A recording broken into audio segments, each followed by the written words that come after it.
এই মাসআলাটা পড়ার আগে আপনাদেরকে একটা ঘটনা শোনাই। এই ঘটনার মধ্যে ইসলামের অন্যতম একটা সৌন্দর্য ফুটে উঠবে। ঘটনাটা খুলাফায়ে রাশিদিনের চতুর্থ খলিফা অর্থাৎ হযরত আলী রাদিয়াল্লাহু তাআলা আনহুর ঘটনা। আলী রাদিয়াল্লাহু তাআলা আনহু তখন ছিলেন কুফার অর্থাৎ পুরা মুসলিম বিশ্বের খলিফা। তখন আলী রাদিয়াল্লাহু তাআলা আনহু যখন মুসলিম বিশ্বের খলিফা হলেন, তখন তো আপনার ইতিহাসে অবশ্যই পড়ছেন যে উনি দারুল খিলাফা বা ইসলামী রাষ্ট্রের রাজধানী মদিনা থেকে স্থানান্তর করে কুফায় নিয়ে আসলেন। তো কুফায় যখন উনি আসলেন, কুফার কাজী ছিল কাজী শুরাইহ রহমতুল্লাহি আলাইহি। উনি সাহাবী ছিলেন না, উনি তাবিঈ ছিলেন। তো এই কাজী শুরাইহ ছিল তখন তৎকালীন জমানার কুফার কাজী বা বিচারক, প্রধান বিচারপতি। তো একদিন এই হযরত আলী রাদিয়াল্লাহু তাআলা আনহু দেখলেন যে ওনার একটা ঢাল, যুদ্ধের ঢাল আছে না আপনার, ওই যেটা দিয়া তীর ফিরায়, তো এই ঢাল এক ইয়াহুদির কাছে।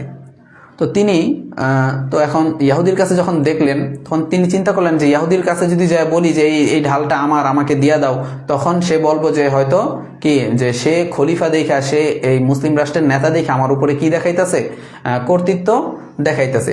তখন এগুলা না করে আলী রাদিয়াল্লাহু তাআলা আনহু ডাইরেক্ট কাজী শুরাইহের কাছে গেলেন, যা বললেন, মামলা দায়ের করলেন বা বিচার দিলেন যে ওই ইয়াহুদির কাছে যেই ঢালটা আছে এই ঢালটা হচ্ছে আমার।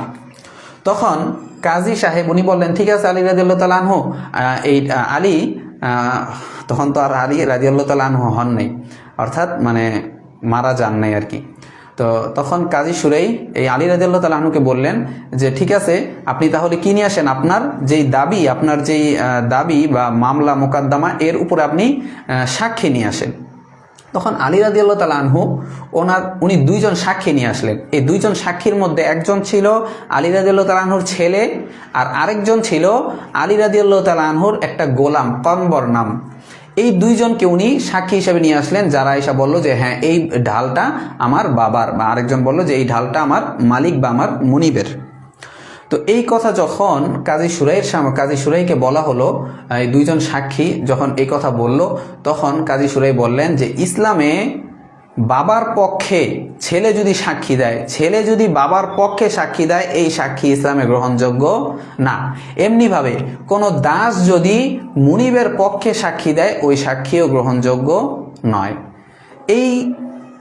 এই ফায়সালা উনি তখন দিয়ে দিলেন যে তাহলে এই যে ঢালটার কথা, যে ঢালটার দাবি আলী রাদিয়াল্লাহু তাআলা আনহু করছিলেন, এই ঢালটা কাজী শুরাইহ আলীকে দিলেন না। তো আলীকে যখন দিলেন না, তখন এই ঢালটা মূলত আলী রাদিয়াল্লাহু তাআলা আনহুরই ছিল। ইয়াহুদি যখন এই বিষয়টা লক্ষ্য করলো যে ইসলাম এত সুন্দর, এত মানে চমৎকার ইসলামের বিধানগুলা, তখন সে এই দৃশ্য দেখা সাথে সাথে লা ইলাহা ইল্লাল্লাহ মুহাম্মাদুর রাসূলুল্লাহ বইলা তখন সাথে সাথে মুসলমান হইয়া ওই ডাল আলী রাদিয়াল্লাহু তাআলা আনহুর কাছে ফিরিয়ে দিস। তো এখানে আমার যেটা বোঝানোর উদ্দেশ্য সেটা হচ্ছে যে বাবার পক্ষে ছেলের সাক্ষী ইসলামে গ্রহণযোগ্য না।